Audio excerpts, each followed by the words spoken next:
Baik,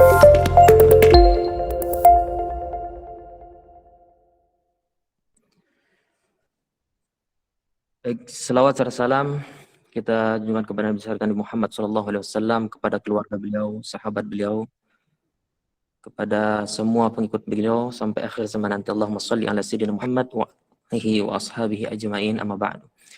Baik teman-teman sekalian yang dirahmati oleh Allah Subhanahu wa taala, ya, kita mulai dalam pembelajaran ilmu nahwu yang dalam hal ini ya mudah-mudahan kita diberikan keistiqomahan oleh Allah Subhanahu wa taala dalam mempelajari ilmu yang sangat mulia ini, sehingga kita dapat mengikuti pembelajaran ini sampai kita habiskan insyaallah dengan izin Allah Subhanahu wa taala kitab Matnul Ajrumiyah, yang dimana kitab ini adalah kitab yang disusun ya memang untuk pemula. Ya, kita usahakan bagaimana supaya syarah ataupun penjelasannya kita belajar nanti tidak terlalu melebar, ya. Kita kecerututkan untuk pembahasan Matnul Ajrumiyah. Baik teman-teman sekalian yang dirahmati Allah Subhanahu wa taala, sebelum kita masuk kepada ilmu nahwu atau Matnul Ajrumiyah itu sendiri, ya, sangat kita dianjurkan oleh para ulama untuk mempelajari dulu yang dinamakan dengan al-mabadi al-asyarah. Ya, al-mabadi al-asyarah. Setidaknya ada 10 pendahuluan yang harus kita ketahui sebelum kita masuk kepada ilmu itu sendiri. Termasuk dalam hal ini adalah ilmu nahwu. Ya. Baik, teman-teman sekalian yang rahmatullah Subhanahu wa taala, kita mulai al-mabadi al-asyarah li ilmin nahwi. Sebelum kita masuk kepada ilmu nahwu, sebelum kita langsung masuk kepada kitabnya, kita mempelajari dulu al-mabadi al-asyarah.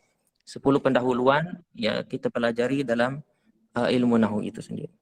Ya, dikatakan di sini bahwasanya inna mabadi'a kulli fannin asyarah. Sesungguhnya pendahuluan dalam setiap ilmu itu, kulli fannin, kulli ulum, kulli ilmin, inna mabadi'a kulli fannin ay kulli ilmin. Sesungguhnya semua ilmu itu, ilmu apapun itu, ya, baik itu ilmu agama atau ilmu duniawi, fikih, tafsir, usul fikih, bahkan matematika, fisika dan lain sebagainya, itu mempunyai mabadi, pendahuluan terlebih dahulu sebelum masuk kepada ilmu itu sendiri. Ya. Begitu pula dengan ilmu nahwu. Ya, sebelum kita membahas ilmu nahwu dan apa yang saja yang dibahas di sana, abwab, ya bab-bab yang dibahas seperti babul kalam, babul i'rab dan sebagainya, kita mempelajari dahulu ada 10 pembahasan atau pendahuluan yang harus kita pelajari dan ketahui dalam mempelajari ilmu nahwu itu. Baik, yang pertama al-haddu. Yang pertama al-haddu, yaitu at-ta'rif. Ini dikatakan al-haddu. Kemudian yang kedua yang kita bahas di sini adalah al-maudhu', yaitu tema besar. Objek pembahasan dalam ilmu nahwu itu apa saja. Kemudian as-samrah, thumma as-samrah. Buah atau hasil yang kita dapatkan dalam mempelajari ilmu nahwu itu apa? Wa fadluhu.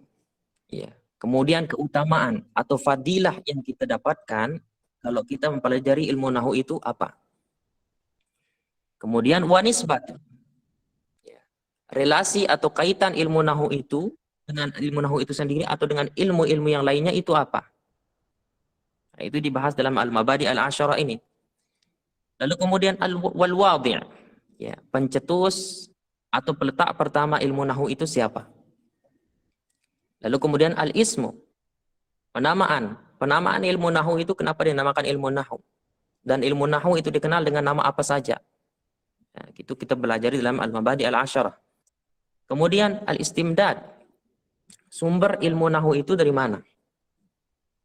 Ya, karena penting sekali kita belajar ilmu, kita tahu sumber kita belajar itu dari apa diambil. Ya, jangan sampai kita belajar satu ilmu tapi asalnya tidak jelas.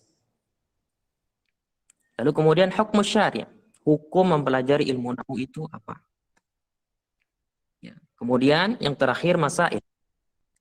Ya, masail atau masalah-masalah yang dibahas dalam ilmu nahwu itu apa saja. Nah, ini semuanya 10, ya, mulai dari at-ta'rif sampai masail, itu kita bahas insya Allah di malam hari yang insya Allah diberkahi oleh Allah ini. Ya, wal ba'du bil ba'd iktafa. Seandainya kita bahas sebagian saja oleh kata para ulama, itu sebenarnya cukup. Ya, sebenarnya cukup. Misalkan kita bahas ta'rifnya saja atau maudhu'nya saja, ya, kemudian samrah saja. Sebagian saja itu cukup kata para ulama. Nah, akan tetapi waman darul jami' hadza syarafa. Ya. Akan tetapi kalau kita bahas yang ke-10 ini sebelum kita mempelajari ilmu nahwu atau ilmu-ilmu yang lainnya, insya Allah kita akan mendapatkan kemuliaan dan kemudahan-kemudahan nanti dalam mempelajari ilmu tersebut. Baik, teman-teman sekalian yang dirahmati Allah Subhanahu wa taala, kita masuk kepada pembahasan yang pertama. Ya, yaitu al-haddu, pengertian. At-ta'rif, ya. Al-haddu atau at-ta'rif, pengertian ilmu nahwu.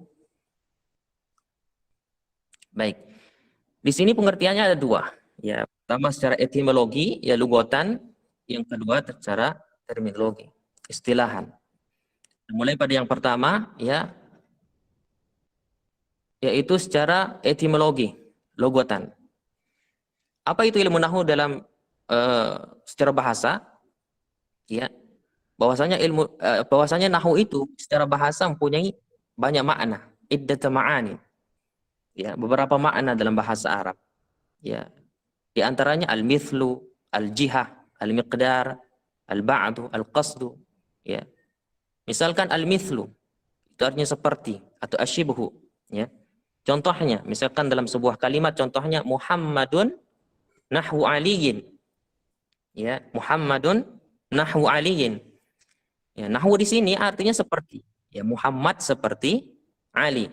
Ya. Nahwu di sini artinya seperti. Kemudian nahwu itu juga bisa berarti al-jihah, yaitu arah. Ya, contohnya dalam sebuah kalimat apa? Ittajahtu nahwal Ka'bah misalkan. Saya menghadap nahwal Ka'bah, ke arah Ka'bah. Atau ittajahtu nahwal bait misalkan. Saya menghadap ke arah rumah. Maka nahwu di sini artinya al-jihah, yaitu arah. Kemudian nahwu secara bahasa juga bisa berarti al-miqdar, yaitu ukuran. Ya, misalkan contohnya dalam kalimat bahasa Arab, indi nahwu alfi dinar. Indi nahwu alfi dinar misalkan. Saya mempunyai uang seukuran 1000 dinar atau sebesar 1000 dinar. Maka nahwu di sini artinya al-miqdar, yaitu ukuran atau sebesar, seperti itu. Ya, lalu kemudian nahwu juga bisa berarti al-ba'du, bagian. Ya. Mana contohnya? Misalkan contohnya akaltu nahwat ta'am. Akaltu nahwat ta'am. Ya, maka di sini artinya bagian. Saya memakan sebagian daripada makanan ini. Lalu kemudian nahwu itu juga bisa berarti al-qasdu, yaitu maksud. Ya. Misalkan contohnya dalam kalimat bahasa Arab, nahautu hadzan nahwa. Ya. Contoh ini yang saya maksud atau ini yang saya maksud. Ya. Jadi itu beberapa arti atau makna secara bahasa nahwu dalam bahasa Arab. Baik, selanjutnya kita beranjak kepada definisi yang kedua, yaitu secara terminologi, istilahan. Apa itu ilmu nahwu secara istilah? Yaitu ilmun bi usulin, ya, wa qawaid yu'rafu biha ahwalu awakhiril kalim i'raban wa bina'an. Bahwasanya secara istilah ilmu nahwu itu adalah sebuah bidang ilmu yang mempelajari tentang usul-usul dan kaidah-kaidah dalam bahasa Arab untuk mengetahui keadaan atau baris akhir suatu kata, baik itu i'rab ataupun bina. Baik, saya permudah bahasanya, ya, intinya nahwu itu mempelajari tentang keadaan akhir suatu kata dalam bahasa Arab, keadaan atau harokat akhir suatu kata dalam bahasa Arab. Ya, fathah, kenapa bisa fathah, kenapa bisa dhammah, kenapa bisa kasrah. Nah, itu dipelajari dalam ilmu nahwu. Oleh karena itu, apa namanya? Kalau kita mau lebih paham lagi tentang ilmu nahwu, kita bedakan dia dengan ilmu sorof. Ya, ilmu sorof. Ya. Apa bedanya ilmu nahwu dengan ilmu sorof? Kalau ilmu nahwu, seperti yang pengertian di sini, ya, bahwasanya ilmu nahwu itu adalah membahas tentang baris-baris akhir atau harokat-harokat akhir, perubahan-perubahan harokat akhir suatu kata dalam bahasa Arab. Itu ilmu nahwu. Kalau ilmu sorof, yang dibahas apa? Yang dibahas perubahan-perubahan hurufnya. Ya. Jadi ilmu nahwu itu membahas tentang perubahan harokatnya. Kalau ilmu sorof itu membahas tentang perubahan hurufnya. Ya. Misalkan contohnya, ja'a Zaidun. Ja'a Zaidun. Nah, perhatikan kata Zaid di sini. Zaidun itu baris dhammah akhirnya. Harokat akhirnya baris dhammah. Kemudian menjadi ro'aitu Zaidan. Ya, jadi Zaidun menjadi Zaidan, berbaris fathah dia. Lalu kemudian marortu bi Zaidin, berubah lagi menjadi kasrah. Yang tadinya Zaidun berubah menjadi Zaidan berbaris fathah, kemudian berubah menjadi Zaidin berbaris kasrah. Kenapa bisa seperti itu? Ya, apa penyebabnya? Nah, itu dipelajari dalam ilmu nahwu. Ya, membahas tentang harokat akhir suatu kata. Sehingga ilmu nahwu ini dikatakan oleh para ulama itu adalah kunci supaya kita bisa membaca Arab gundul, ya, kitab gundul, kitab kuning yang tidak berbaris. Kuncinya apa? Belajar ilmu nahwu, bisa baca kitab kuning. Karena yang dibahas dalam ilmu nahwu itu apa? Bagaimana supaya kita tahu mana yang dibaca fathah, mana yang dibaca kasrah, mana yang dibaca dhammah. Nah, kalau sorof tadi apa? Yang dibahas itu perubahan-perubahan hurufnya, bukan harokatnya. Contohnya apa? Misalkan doroba, misalkan doroba, ya, tiba-tiba berubah menjadi yadribu, ya, doroba menjadi yadribu. Ada ya ditambahkan di sana, hurufnya berubah, ada penambahan huruf, kemudian berubah menjadi doribun, misalkan doribun, do-nya panjang, ditambahkan alif mati di sana, ya, yang tadinya nggak ada alif ditambahkan alif, ya. Madrubun jadinya madrubun, ditambahkan waw lagi di sana. Nah, perubahan-perubahan huruf, penambahan-penambahan huruf maupun pengurangan huruf, ya, itu dibahas dalam ilmu sorof. Jadi jelas bedanya, bahwasanya ilmu nahwu itu membahas tentang harokat akhir, ya, perubahan harokatnya yang dibahas. Kalau ilmu sorof itu perubahan hurufnya yang dibahas. Baik, lalu kemudian di sini apa itu i'rab dan apa itu bina? Ya, karena di sini dikatakan ilmu nahwu itu membahas tentang keadaan baris akhir suatu kata, baik itu i'rab maupun bina. Baik, perhatikan teman-teman sekalian, yang namanya i'rab, ya, atau sering kita dengar juga dengan mu'rab, ya. Sering kita dengar dengan mu'rab, i'rab itu sama. Kemudian ada namanya bina.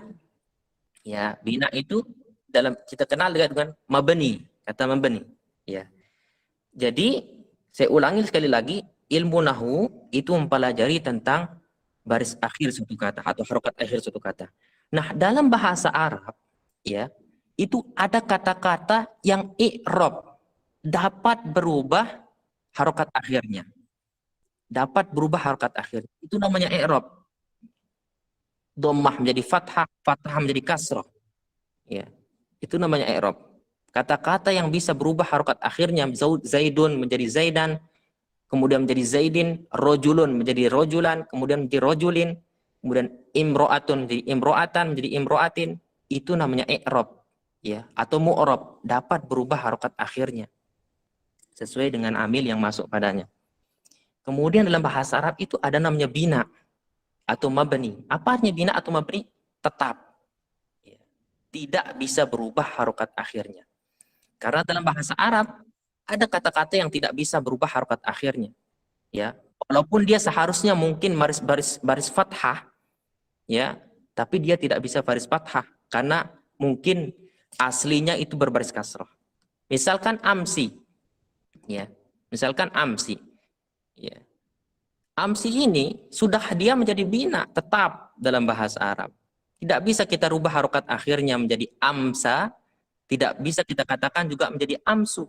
Ya, dia ini bina atau mabni. Tetap harokatnya yaitu harokat aslinya kasrah. Ya, berbeda dengan yang irob kita di rojulun, bisa berubah menjadi rojulan dan rojulin. Sama dengan misalkan bina contohnya di sini hadza. Nggak bisa kita rubah ya menjadi hadzu atau hadzi, nggak bisa. Kemudian ana juga di sini baris akhirnya sudah tetap. Nah, jadi kalimat atau kata dalam bahasa Arab yang tidak bisa berubah harokat akhirnya itu disebut dengan bina atau mabni, dan kata dalam bahasa Arab yang bisa berubah harokat akhirnya itu dinamakan dengan i'rab atau mu'rab, ya. Karena sekali lagi ilmu nahwu itu membahas tentang ini semua, ya, baris-baris akhir atau harokat-harokat akhir suatu kata. Baik, itu adalah pengertian apa namanya ilmu nahwu secara istilah atau terminologi. Baik, kita lanjut teman-teman sekalian ya kepada yang selanjutnya yaitu al-maudhu'. Apa itu maudhu'? Tema atau objek pembahasan dalam ilmu nahwu itu apa saja? Ya. Secara garis besar, ya, ilmu nahwu itu membahas tentang yang pertama, tamyiz bainal ismi wal fi'li wal harfi. Ya. Dibahas dalam ilmu nahwu itu bagaimana supaya kita membedakan mana isim, mana fi'il, mana huruf. Ya, supaya kita bisa bedakan mana isim, fi'il, dan huruf. Makanya kita belajar ilmu nahwu. Kemudian yang kedua, apa yang dibahas dalam ilmu nahwu itu? Yang dibahas itu tamyiz bainal mu'raf wal mabni. Ya, bagaimana supaya kita bisa membedakan antara mana kata yang mu'rab dan mana kata yang mabni. Mana kata yang bisa berubah harokat akhirnya dan mana kata-kata dalam bahasa Arab yang tidak bisa berubah harokat akhirnya. Baik. Kemudian yang ketiga, yang dibahas dalam ilmu nahwu itu apa? Tamyiz bainal marfu wal mansub wal majrur wal majzum. Ya. Jadi yang dibahas dalam ilmu nahwu yang ketiga itu adalah bagaimana supaya kita bisa membedakan mana kata-kata yang marfu, ya. Kalau harokatnya biasa dia berbaris aslinya harokatnya dhammah, marfu ya harokat aslinya dhammah. Ya. Kemudian bisa kita bedakan mana kata-kata dalam bahasa Arab yang seharusnya mansub ya berbaris fathah, mana kata-kata dalam bahasa Arab yang majrur berbaris kasrah, mana kata-kata yang berbaris majzum dalam bahasa Arab, yaitu berbaris sukun. Kenapa dia berbaris fathah, mansub, majrur, dan majzum? Nah, itu dibahas dalam ilmu nahwu. Kemudian yang keempat, atau yang terakhir, secara garis besar, ilmu nahwu itu membahas tentang apa? Tentang tahdid al-awamil ad-dakhilati alal kalimah. Ya. Supaya kita tahu dan dapat menentukan setiap amil yang masuk dalam sebuah kata. Ya. Supaya kita dapat menentukan setiap amil yang masuk dalam sebuah kata. Ya. Apa itu amil? Ada perinciannya. Tapi secara umum, ya, bahwasanya yang dinamakan dengan amil itu adalah sesuatu yang membuat kata dalam bahasa Arab itu menjadi dhammah, menjadi fathah, menjadi kasroh, menjadi sukun. Ya. Contohnya misalkan Ja'a Zaidun. Nah, misalkan Ja'a Zaidun. Lihat kata Zaidun. Di sini harokat akhirnya adalah dhammah. Ya, nanti kita pelajari kenapa dia baris dhammah, karena dia adalah fa'il. Ya, amilnya apa? Ya, amilnya apa adalah amilnya itu adalah fi'il yang ada pada sebelumnya, yaitu dalam hal ini Ja'a. Ya. Maka dia berbaris dhammah karena ada fi'il sebelumnya. Itu menjadi amilnya. Hal yang membuat sesuatu itu menjadi baris dhammah. Contohnya lagi. Misalkan yadribu, ya. Yadribu. Di sini berbaris dhammah harokat akhirnya. Kemudian ada amil yang masuk di sana, misalkan menjadi lan yadriba. Lan yadriba. Yang tadinya dhammah berubah menjadi fathah. Kenapa bisa itu terjadi? Ya, karena ada amil fathah atau mansub yang masuk. Mana amilnya? Lan. Ya, kalau nggak ada lan, dia tetap menjadi yadribu. Tapi karena masuk amil mansub, amil yang membuatnya baris fathah, maka dia apa namanya harus berbaris fathah. Nah, itu namanya amil. Ya, yang membuat kata dalam bahasa Arab itu dhammah menjadi fathah, fathah menjadi kasrah, kasrah menjadi sukun. Itu namanya amil. Baik. Selanjutnya yang ketiga as-samrah. Ya. Hasil atau manfaat kita belajar ilmu nahwu itu apa? Ya. Supaya jangan sampai nanti kita belajar ilmu nahwu, ini manfaatnya belajar ilmu nahwu apa gitu. Nah, manfaat kita belajar ilmu nahwu itu yang pertama siyanatul lisan anil khata' fil kalam. Siyanatul lisan anil khata' fil kalam. Manfaat kita belajar ilmu nahwu itu yang pertama menjaga lisan kita agar tidak salah dalam berbicara. Khususnya dalam hal ini adalah berbicara bahasa Arab. Ya, sebenarnya bukan dalam masalah berbicara saja, tapi dalam membaca, dalam mendengar teks-teks yang berbahasa Arab, ya, supaya tidak salah dalam memahami teks atau berbicara dalam bahasa Arab. Nah, maka pertama, manfaat yang kita dapatkan kalau kita belajar ilmu nahwu itu apa? Siyanatul lisan al khata' fil kalam. Menjaga lisan kita agar tidak salah dalam berbicara. Ya. Karena kalau kita salah dalam berbicara, salah harokat, salah juga maknanya. Ya. Makanya kita harus hati-hati dalam membaca Al-Qur'an, dalam berbicara bahasa Arab, dalam membaca hadis. Salah satu barisnya itu juga akan merubah makna daripada kata tersebut. Yang kedua, ya, apa manfaat kita belajar ilmu nahwu? Yaitu al-isti'anatu ala fahmil kitab was sunnah wa kalamil Arab. Yaitu membantu kita dalam memahami Al-Quran, sunnah, dan kalam berbahasa Arab. Ya. Karena Al-Quran itu dipilih oleh Allah Subhanahu wa taala menggunakan bahasa Arab. Begitupun hadis Nabi sallallahu alaihi wasallam, sunnah-sunnah itu menggunakan bahasa Arab. Ya. Kemudian kalamul Arab yang di mana apa namanya? Kitab-kitab para ulama itu mu'azzam. Ya, kebanyakan semua memakai bahasa Arab. Maka kita tidak akan pernah bisa memahami Al-Qur'an, hadis, kitab-kitab para ulama dengan yang berbahasa Arab itu dengan baik dan benar kecuali dengan cara kita mempelajari ilmu nahwu. Ya. Jadi yang kedua, manfaat kita belajar ilmu nahwu itu adalah al-isti'anatu ala fahmil kitab was sunnah wa kalamil Arab. Yaitu membantu kita dalam memahami Al-Quran, hadis, ya, yang dimana keduanya itu merupakan sumber hukum kita dan sumber petunjuk kita. Maka bagaimana mungkin kita bisa memahaminya kalau kita tidak paham ilmu nahwu atau ilmu bahasa, ya? Karena Al-Quran itu sendiri, teman-teman sekalian, itu merupakan surat dari Allah Subhanahu wa taala yang dikirim kepada kita, petunjuk kepada kita. Ya, kalau kita tidak paham tentang surat yang diberikan oleh Allah, ya kita hanya sekedar baca saja, ya. Di sana itu terdapat petunjuk-petunjuk bagaimana supaya kita selamat dunia akhirat. Kita tidak paham itu semua, ya, maka rugi kita dunia akhirat, teman-teman sekalian. Maka bagaimana untuk memahami itu? Yaitu dengan mempelajari ilmu nahwu atau bahasa Arab. Baik. Yang ketiga, maaf. Manfaat belajar ilmu nahwu itu adalah al-qudratu ala tausilil ma'lumat. Ya, supaya kita mampu menyampaikan maklumat atau informasi, terkhusus maklumat yang menggunakan bahasa Arab. Ya.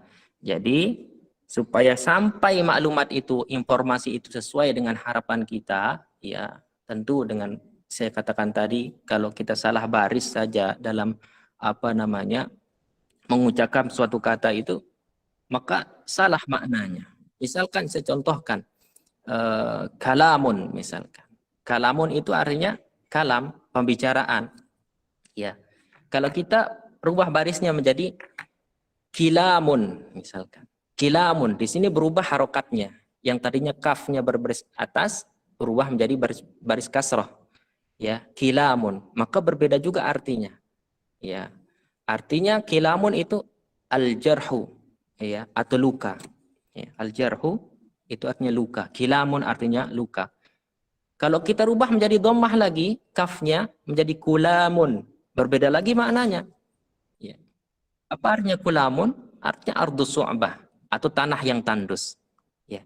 Jadi kalau kita perhatikan di sini antara kalamun, kilamun, kulamun itu secara tulisan sama.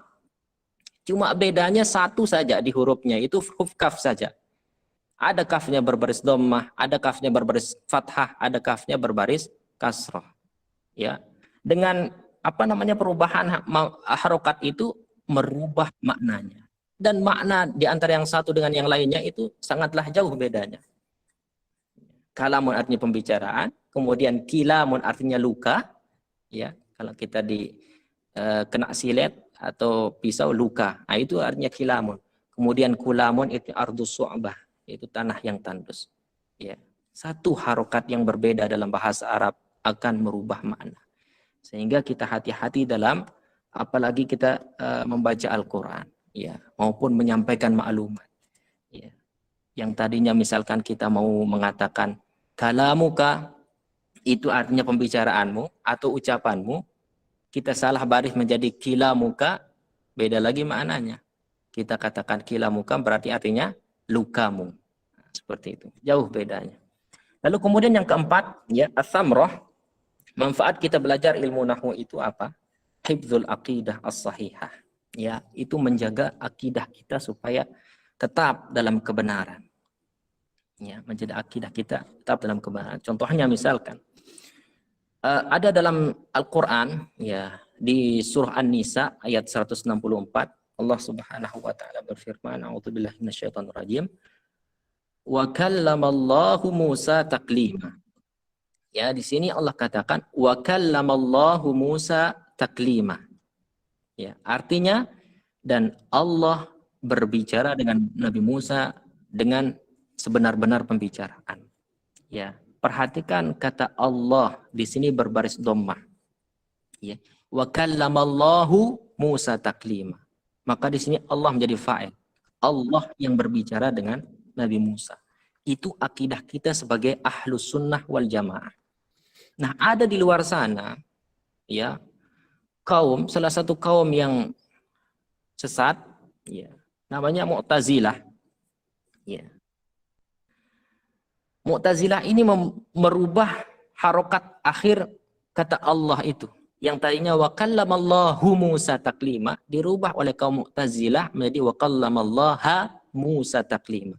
Yang tadinya dhammah Allahu berubah atau dirubah oleh kaum Mu'tazilah menjadi Allaha berbaris fathah.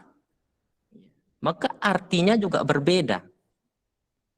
Yang tadi wa kallamallahu Musa taklima, dan ini yang benar dalam Al-Qur'an, ya, artinya Allah berbicara kepada Nabi Musa karena Allahu ini jadinya pelaku, fa'il. Kemudian dirubah oleh kaum Mu'tazilah menjadi wa kallamallaha, ya, berbaris fathah menjadi maf'ul. Berubah maknanya.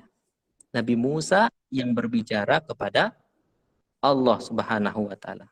Ya, itu keyakinan kaum Mu'tazilah. Ya, yang tidak meyakini bahwasanya Nabi Musa sebenarnya dalam keyakinan kita itu mempunyai mukjizat atau kelebihan oleh Allah diberikan oleh Allah Subhanahu wa taala, yaitu Allah dapat berbicara kepada Nabi Musa. Nah, keyakinan ini yang dibantah oleh kaum Mu'tazilah. Ya. Lalu kemudian membuat mereka itu merubah harokat akhir dari kata Allah ini. Ya. Buktinya apa? Dalam ayat yang lain di surah Al-A'raf, ya, Allah Subhanahu wa taala berfirman, "Walamma jaa Musa limiqatina wa kallamahu rabbuhu." Nah, perhatikan kata rabbuhu, wa kallamahu rabbuhu. Dari sini berbaris dhammah, bukan berbaris fathah. Ya. Dan tatkala Nabi Musa alaihissalam itu datang kepada Allah Subhanahu wa taala, limiqatina, ya, pada waktu yang telah kami tentukan, wa kallamahu rabbuhu, yang kemudian Allah berbicara kepada Nabi Musa. Ya, karena Nabi Musa sekali lagi diberikan kelebihan mukjizat, itu dapat berbicara dengan Allah dan Allah berbicara kepada Nabi Musa alaihissalam. Di sini dikatakan rabbuhu, bukan rabbahu. Ya, sehingga salah satu manfaat kita belajar ilmu nahwu itu ada apa? Hifdzul aqidah as-sahih. Itu menjaga akidah kita supaya tetap dalam kebenaran dan kesahihan. Baik.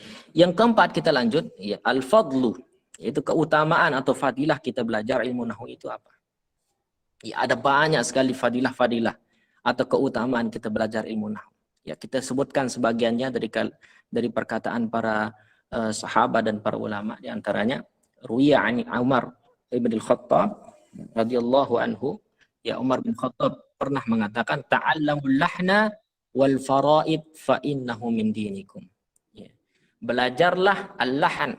Ya, dalam hal ini maksudnya adalah ilmu bahasa Arab, yang dalamnya ilmu nahwu, wal faraid, dan faraid fa innahu min dinikum.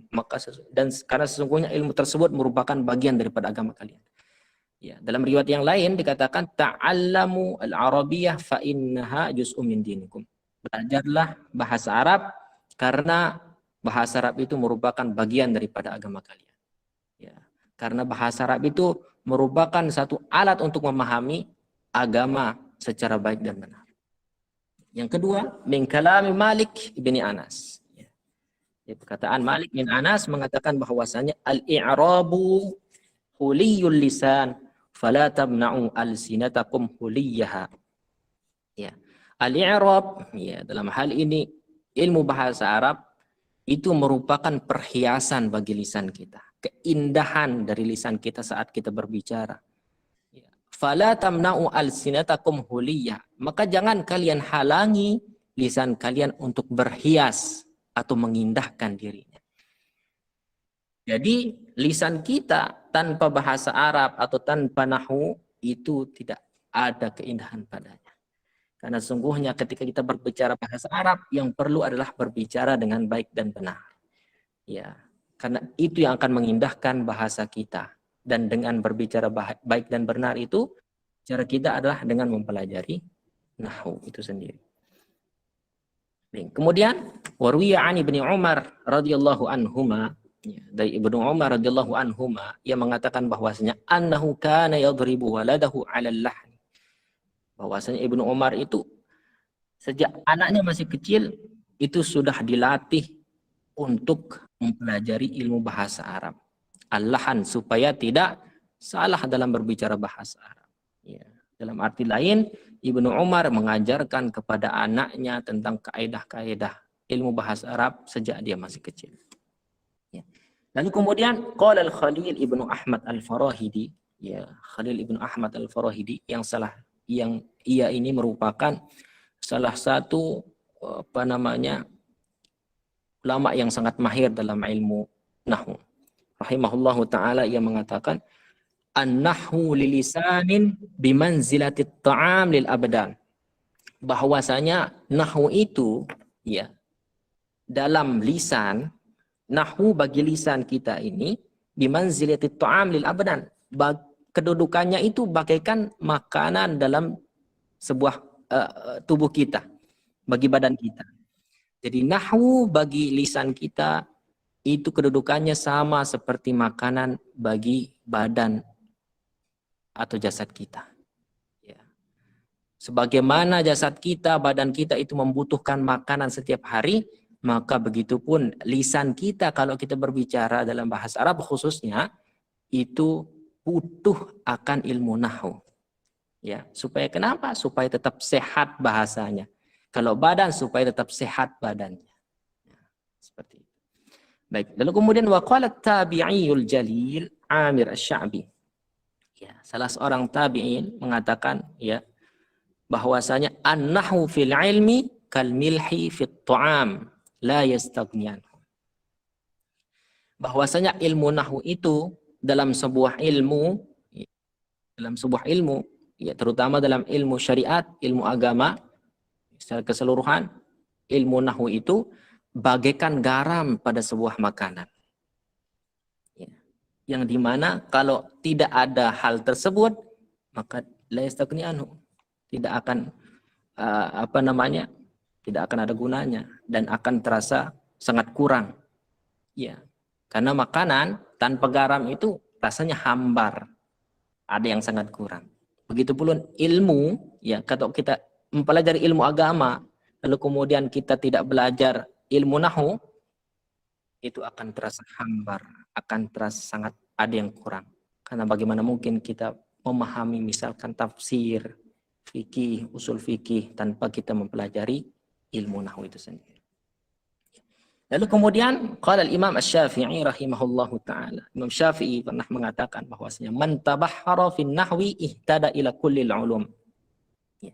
Barang siapa yang ilmu nahwunya itu meluas, ilmu nahwu, dia mahir dalam ilmu nahwu, ihtada ila kullil ulum, maka dia akan ditunjukkan, dimudahkan untuk memahami ilmu-ilmu yang lainnya.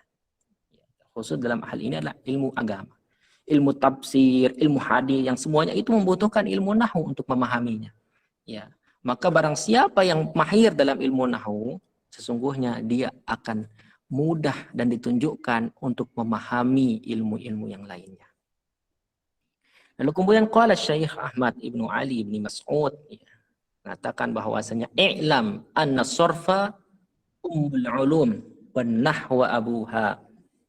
Ya, ketahuilah, kata beliau, bahwasanya sorof itu merupakan ibunya suatu ilmu. Khusus dalam ilmu agama, ibunya suatu ilmu, itu ilmu sorof.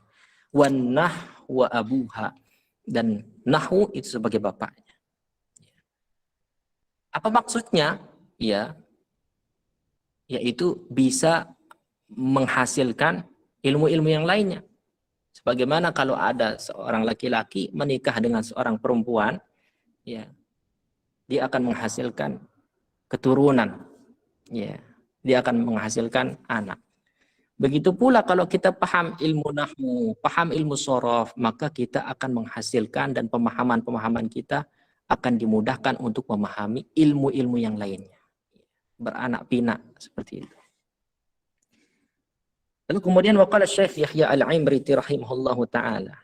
Syekh Yahya Al-Imriti mengatakan, wan nahwu awalan ay yu'lama idzil kalamu dunahu lam yubhama. Bahwasanya nahwu itu adalah ilmu yang sangat berhak untuk pertama kali dipelajari. Kenapa seperti itu? Idzil kalamu dunahu lam yubhama. Karena tanpa ilmu nahwu itu sendiri, kita tidak akan pernah memahami kalam itu. Ya, kalam dari para ulama, kalam dari Allah Subhanahu wa taala yang menurunkan Al-Qur'an dengan berbahasa Arab, lalu kemudian kalam Nabi kita, ya, kalam para ulama, itu tidak akan pernah kita pahami tanpa kita memahami ilmu nahwu. Ya. Oleh karena itu beliau mengatakan wan nahwu aula awalan ay yu'lama idzal kalamu dunahu la yufham. Bahwasanya nahwu itu berhak sekali untuk pertama kali dipelajari, ya, karena tanpanya kita tidak bisa memahami kalam itu sendiri. Baik.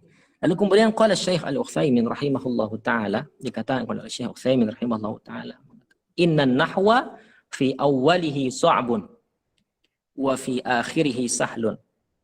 Sesungguhnya ilmu nahwu itu, kalau kita belajar ilmu nahwu teman-teman sekalian, memang akan terasa sulit di awal-awalnya, dan itu mungkin kita rasakan semuanya. Akan tetapi kata beliau wa fi akhirihi sahlun, pada akhirnya nanti kita akan mendapati kemudahan dalam mempelajari ilmu itu sendiri, ilmu nahwu itu sendiri. Kemudahan dalam mempelajari ilmu nahwu itu sendiri maupun kemudahan dalam mempelajari ilmu-ilmu yang lainnya. Jadi teman-teman sekalian, jangan sampai putus asa di tengah jalan, kita putus mempelajari ilmu nahwu, mungkin merasa kesulitan dalam memahaminya. Ya, tugas kita mempelajari, ikhwan sekalian. Tugas kita mempelajari suatu ilmu dan kita giat dan serius dalam mempelajarinya. Luruskan niat. Ya.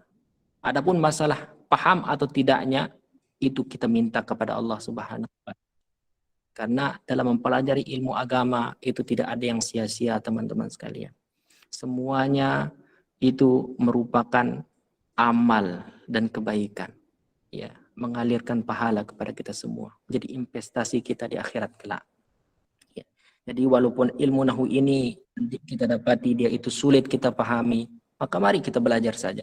Itu mungkin di awal-awal saja sampai pertengahan. Tapi insya Allah di akhirnya nanti seperti yang dikatakan oleh Syekh Utsaimin, apalagi kalau kita sudah cinta dengan ilmu nahwu itu sendiri, wa fi akhirihi sahlun, sesungguhnya dia itu akan menjadi mudah. Ya. Mudah untuk memahami ilmu nahwu itu sendiri maupun mudah untuk mempelajari dan memahami ilmu-ilmu yang lainnya dalam agama kita. Ya. Kemudian beliau katakan fa inna ilman nahwi ilmun syarif. Ilmu wasilatin yatawassalu biha ila syai'aini muhimmain. Ya, karena sesungguhnya kata beliau ilmu nahwu itu merupakan ilmu yang sangat mulia. Ya, di mana ilmu nahwu itu sendiri yatawassalu biha ila syai'aini muhimmain. Ya, itu ilmu nahwu itu yang akan mengantarkan kita untuk memahami dua hal yang sangat penting. Ya, mana maksudnya dua hal yang sangat penting, yaitu Al-Qur'an dan hadis Nabi Shallallahu alaihi wasallam. Lalu kemudian di antara keutamaan yang lainnya juga mempelajari ilmu nahwu itu apa? Yang dari perkataan Ayyub As-Sakhtiyani, ya, beliau mengatakan bahwasanya ta'allamun nahwa fa innahu jamalun lil wadi' wa tarkuhu hujnatun lisyarif.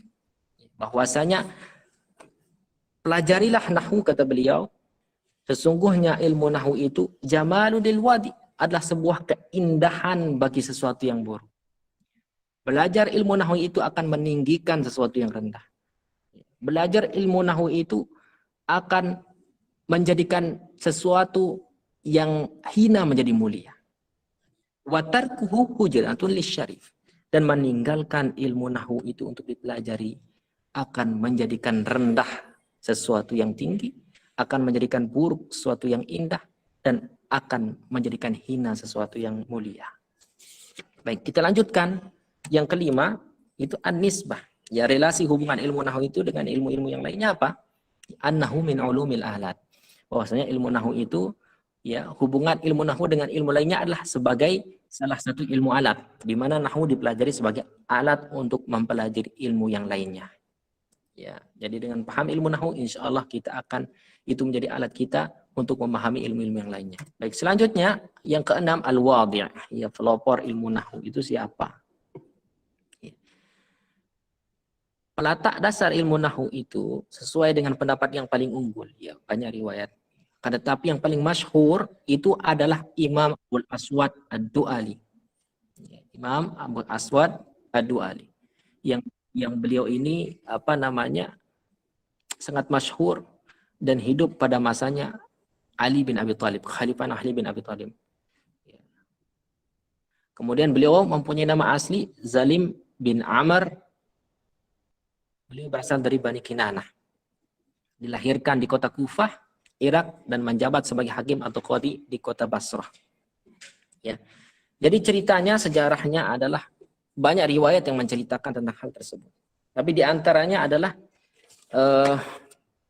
sejarah beliau itu mempelopori ilmu nahwu itu ketika beliau pada suatu hari jalan, ya, lalu kemudian jalan di suatu tempat, kemudian mendengar salah seorang yang membaca Al-Quran, ya, dalam surah At-Taubah ayat 3 yang dibaca oleh orang tersebut, yang mengatakan bahwasanya Anallaha bari'um minal musyrikina wa rasuluhu. Ya. Akan tetapi yang didengar oleh Abu Aswad Ad-Du'ali itu barisnya berbeda dengan baris yang sebenarnya yang ada dalam Al-Qur'an. Yang tadinya rasuluhu berubah menjadi rasulihi, dibaca rasulihi oleh orang tersebut. Yang artinya adalah berubah harokat, merubah arti. Yang tadinya, yang aslinya itu anallaha bari'um minal musyrikina wa rasuluhu, bahwasanya Allah dan Rasulnya itu berlepas dari kaum musyrikin. Itu kalau barisnya dhammah. Akan tetapi karena barisnya dirubah oleh orang tersebut, ya, mungkin tidak sengaja dan ketidaktahuannya didengar oleh Abu Aswad Ad-Du'ali, maka merubah maknanya juga. Ya, menjadi anallaha bari'um minal musyrikina wa rasulihi katanya. Ya, maka artinya Allah berlepas diri dari kaum musyrikin dan berlepas diri dari Rasulnya. Dan ini sangat fatal. Ya, fatal, maknanya berubah menjadi fatal. Ya. Sehingga mendengar hal tersebut, Abu Aswad Ad-Du'ali langsung lari menemui Khalifah Ali bin Abi Thalib. Ya, menceritakan hal tersebut, lalu kemudian Ali bin Abi Thalib memerintahkannya untuk membuat satu kaidah. Ya, satu kaidah. Yang dimana di dalamnya mengatakan, misalkan al-kalamu ismun wa fi'lun wa harfun dan seterusnya. Ya, baru Ali bin Abi Thalib mengatakan unhu hadzan nahwa. Ya, buatlah seperti ini lalu lanjutkan, kata Ali bin Abi Thalib. Sehingga Abu Aswad Ali mulai saat itu membuat kaidah-kaidah dalam ilmu nahwu. Maka terlahirlah pada saat itu ilmu atof dan ilmu na'at. Ya. Kemudian di dalam riwayat yang lain, Abu Aswad Ali diceritakan bahwasanya dia mendatangi putrinya. Ya, lalu kemudian mendengar putrinya mengatakan ma ajmalu as-sama. Ya, ma ajmalu as-sama. Ya, maka Abu Aswad Ali menjawab, ya, nujumuha. Ya. Di sini putrinya mengatakan ma ajmalu as-sama, di baris dhammahkan ajmalunya. Ya. Maka artinya apanya yang indah daripada langit ini? Ya, apanya yang indah dari langit ini? Maka Abu Aswad menjawab nujumuha, bintangnya yang indah, kata Abu Aswad. Tetapi lalu kemudian putrinya mengatakan, bukan itu yang aku maksudkan wahai ayah, tapi yang aku maksudkan adalah aku takjub dan kagum akan keindahan langit ini. Oh, kalau begitu, kata kata Abu Aswad Ali, bukan begitu caranya, bukan begitu cara membaca atau mengucapkannya. Maka baris fathahkanlah ajmalannya. Ya. Katakan ma ajmalas sama. Maka kalau kita katakan ma ajmalas sama dengan baris fathahkah ajmalnya, itu merubah arti juga. Menjadi betapa indahnya langit ini. Ya. Dalam riwayat yang lain mengatakan ma ahsanas sama, pakai ahsan. Sama, itu muradifnya. Betapa indahnya langit ini. Itu ungkapan-ungkapan takjub dalam bahasa Arab. Itu memakai fathah. Kalau memakai dhammah, maka itu kita bertanya, ma ajmalus sama, apa indahnya, apanya yang indah daripada langit ini. Tapi kalau kita membaris fathahkan, maka berbeda artinya. Maka itu ungkapan takjub jadinya. Ya, takjub, ma ajmalas sama, betapa indahnya langit ini.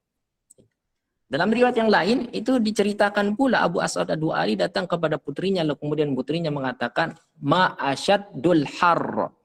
Ma asyaddul har. Ya. Kemudian dijawab oleh Abu Aswad Ali dengan mengatakan syahruna hadza. Ya. Anaknya mengatakan ma asyaddu, ya, baris dhammah asyaddunya. Apanya yang panas, ya. Apanya yang panas. Ya, apa yang sangat panas, kata anaknya ini. Apa yang sangat panas? Maka Abu Aswad Ali mengatakan syahruna hadza. Bulan kita ini yang panas, katanya. Kemudian putrinya menjawab, saya tidak bertanya, kata putrinya. Tapi saya takjub, saya heran, katanya. Bahwasanya kenapa waktu ini sangat panas? Kenapa bulan ini sangat panas? Kata Abu Aswad Ali, oh, bukan seperti itu cara mengucapkannya. Cara mengucapkannya adalah baris fathahkan asyaddunya menjadi asyadda. Maka merubah artinya pula. Jadi ma asyaddal har. Betapa panasnya bulan ini. Nah, mendengar putrinya yang kadang-kadang salah dalam mengucapkan kaidah dalam berbahasa Arab itu, pergilah dia ke Ali bin Abi Thalib dengan cerita yang tadi, lalu kemudian diperintahkan oleh Ali bin Abi Thalib untuk membuat suatu kaidah, ya, yang diawali oleh kalamun, ismun, wa fi'lun, harfun dan seterusnya. Lalu kemudian Ali bin Abi Thalib mengatakan unhu hadzan nahwa. Ya, buatlah contoh seperti ini dan lanjutkan, kata beliau. Ya.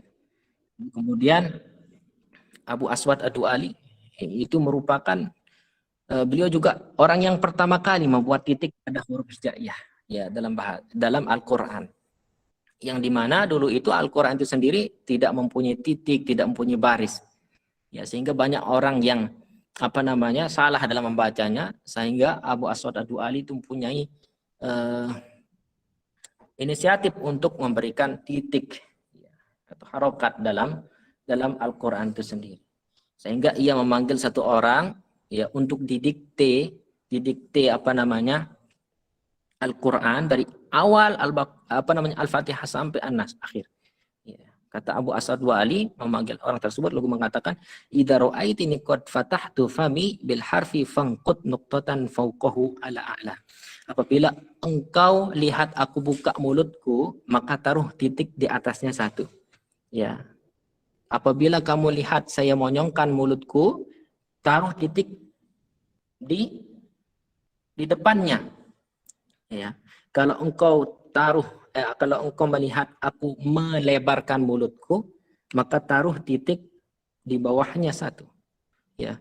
Lalu kemudian kalau engkau lihat aku menekan ya huruf itu atau menggunakan huruf itu yang dimaksud di tanwin digunakan, maka taruh di sana dua nuktah atau dua titik. Ya. Itu terus didikte oleh Abu Asad Ad-Du'ali dari awal Al-Quran sampai akhir Al-Quran. Sehingga sampai saat ini, Masya Allah, Al-Quran itu dapat bertitik dan berbaris. Dan bisa kita baca dengan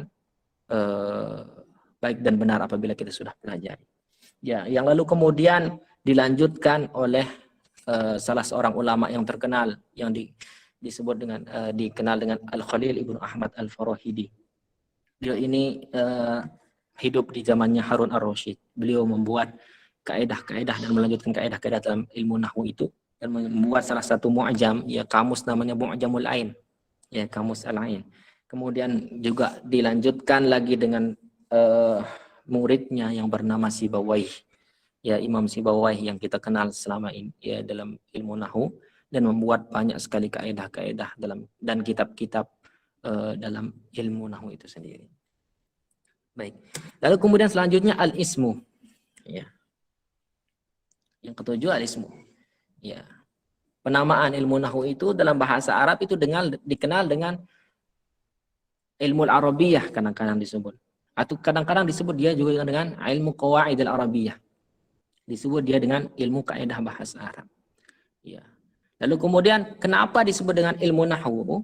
Itu salah satu sebabnya adalah ketika Ali bin Abi Thalib mengatakan kepada Abu Asad Ad-Du'ali, "Unhu hadzan nahwa." Ya, dari sinilah diambil kata nahwu itu, sehingga nahwu itu dinamakan dengan nahwu. Seperti itu. Baik, selanjutnya yang ke-8, sumber ilmu nahwu itu dari mana? Dari mana sehingga dia terbentuk kaedah-kaedah yang seperti sekarang ini kita dapatkan di banyak-banyak kitab. Itu diambil dari yang pertama adalah Al-Quran, ya, yang kedua adalah hadis Nabi SAW, dan yang ketiga adalah diambil dari kalamul Arab, yaitu perkataan-perkataan orang Arab yang tentunya adalah fusha, ya, perkataan orang Arab yang baik dan benar. Ya, jadi ada 3 sumber ilmu nahwu itu. Yang pertama Al-Quran, hadis, kemudian kalamul Arab. Ya. Kemudian selanjutnya yang ke-9, langsung saja yang ke-9, hukum kita mempelajari ilmu nahwu itu apa? Ya.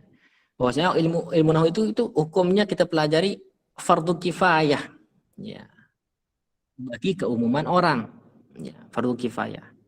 Ya, kalau ada satu mempelajari ilmu nahwu, mendalam ilmu nahwu dalam sebuah desa atau kota, maka gugur kewajiban untuk yang lainnya.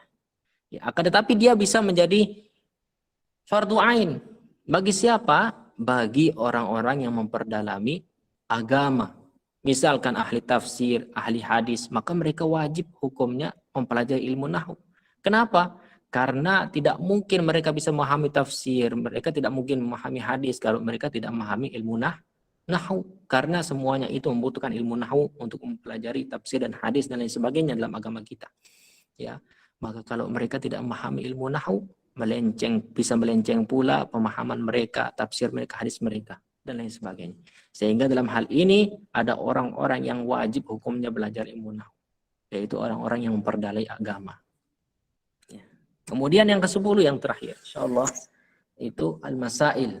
Ya, di sini ada kata minha. Ya, saya taruh di sini minha di antaranya. Karena memang masalah-masalah yang dibahas dalam ilmu nahwu itu tidak cukup dalam 4 konteks ini saja. Ya, tapi banyak sekali. Tapi di sini sebutkan sebagiannya. Yang pertama yang dibahas dalam ilmu nahwu itu diantaranya raf'ul fa'il wal mubtada wal khabar. Kenapa fa'il, mubtada dan khabar itu bisa rafa atau berdomah? Kemudian yang kedua dalam di masalah yang dibahas dalam ilmu nahwu itu kenapa maf'ulun bih hal dan zorab itu nasab, ya mansub atau berbaris fathah. Lalu kemudian wajarul mudhaf ilaih wa ma ba'da hurufil jar. Kenapa mudhafun ilaih itu berbaris kasrah dan kenapa kata yang berada di setelah huruf jar itu berbaris kasrah. Ya. Dan kenapa dia berbaris kasrah itu dalam masalah-masalah yang dibahas dalam ilmu nahwu. Kemudian juga wajazmul fi'li al-mudhari. Kenapa fi'il mudhari itu jazam atau berbaris sukun. Itu juga dibahas diantaranya di dalam ilmu nahwu. Dan banyak sekali masalah-masalah yang lainnya yang insya Allah dibahas dalam ilmu nahwu itu sendiri. Baik, barakallahu fikum. Ya, ini insya Allah al-mabadi al-asyarah yang kita pelajari dalam ilmu nahwu. Ya, semudah-mudahan kita istiqamah dalam mempelajarinya. Ya, dengan penjelasan yang tadi, tujuan kita mempelajari ilmu nahwu bahwasanya untuk memahami agama kita, agama yang mulia, dan ini akan dipertanggungjawabkan kelak di yaumil qiyamah. Kita mempunyai waktu ya untuk memahami agama kita, tapi kita gunakan untuk memahami itu sendiri padahal sudah ada ilmunya, itu juga akan dipertanggungjawabkan di hadapan Allah Subhanahu wa taala. Ya. Maka teman-teman sekalian, mari mudah-mudahan kita mohon kepada Allah supaya istiqamah ya dalam mempelajari ilmu nahwu, ilmu yang sangat mulia ini. Baik, di sini dilihat di layarnya teman-teman sekalian, ya di antara maudu'at Matnil Ajrumiyah, di antara tema-tema judul-judul besar yang akan kita bahas nanti di Matnil Ajrumiyah itu secara garis besar babul kalam, ya. Kemudian ada turunan-turunannya di sana, ya ta'riful kalam, apa itu kalam, apa pembagiannya dan lain sebagainya. Ada juga babul i'rab kita bahas nanti, ada babul af'al, kemudian babu marfu'atil asma. Ya, ada turunan-turunannya di sana itu ada fa'il, naibul fa'il, mubtada, khobar dan lain sebagainya. Kemudian ada juga pembahasan tentang nakirah wal ma'rifah, ya apa saja yang di dalam ma'rifat itu, apa yang dimaksud dengan nakirah dan lain sebagainya. Kemudian ada juga babu mansubati al-asma, kita bahas di dalamnya ada masdar, kemudian maf'ulun bih, ada dzaraf zaman dan seterusnya. Kemudian ada juga nanti kita akan bahas insyaallah yang terakhir itu tentang bab al-makhfudatil min al-asma. Itu diantaranya ada huruf jar, ya, ada yang majrur, ya, kemudian makhfudati bil idhofah, ya, makhfudat bit tabaiyah dan lain sebagainya. Itu insyaallah nanti kita akan mulai pembahasan dari babul kalam insyaallah di pertemuan selanjutnya. Ya, mudah-mudahan pertemuan kita malam ini diberikan keberkahan oleh Allah Subhanahu wa taala. Kemudian Allah berikan keistiqomahan bagi kita semua dalam mempelajari ilmu yang sangat mulia ini dalam agama kita. Ya. Dan mudah-mudahan kita diberikan kemudahan dalam memahami ilmu ini. Baik teman-teman sekalian yang dirahmati Allah Subhanahu wa taala, karena sudah lebih dari jam yang sudah ditentukan. Ya, insyaallah kita akan bertemu kembali ya, di pertemuan selanjutnya minggu depan insyaallah taala biidznillah. Ya, kita mulai dari bab yang pertama babul kalam insyaallah. Ya. Ya, saya akhiri sampai di sini. Ya, mudah-mudahan bermanfaat. Mohon maaf atas segala kekurangan. Itu kemudian saya syukur kepada Allah Subhanahu wa taala. Ya, apabila itu adalah kelebihan, maka itu datangnya dari Allah Subhanahu wa taala. Ya. Baik teman-teman sekalian, kita akhiri sampai di sini. Ya, wabillahi taufiq wal hidayah. Assalamualaikum warahmatullahi wabarakatuh. Wabarakatuh. Nah, baik ikhwah, insyaallah untuk sesi yang pertama alhamdulillah sudah selesai. Insyaallah untuk pertemuan selanjutnya kita akan membahas tentang babul kalam, kemudian babul i'rab sampai akhirnya. Barakallahu fikum, semoga Allah Subhanahu wa taala memberikan kita keistiqamahan dan memberikan kita hidayahnya sehingga kita tetap giat untuk belajar dan menyebarkan agama ini. Kita akhiri dengan doa kafaratul majelis. Subhanakallahumma wa bihamdika asyhadu an la ilaha illa anta astaghfiruka wa atubu ilaik. Insyaallah, adapun untuk rekamannya, insyaallah nanti kami bagikan di grup. Adapun yang izin pada malam ini, insyaallah bisa melihat rekaman yang ada. Barakallahu fikum. Assalamualaikum warahmatullahi wabarakatuh.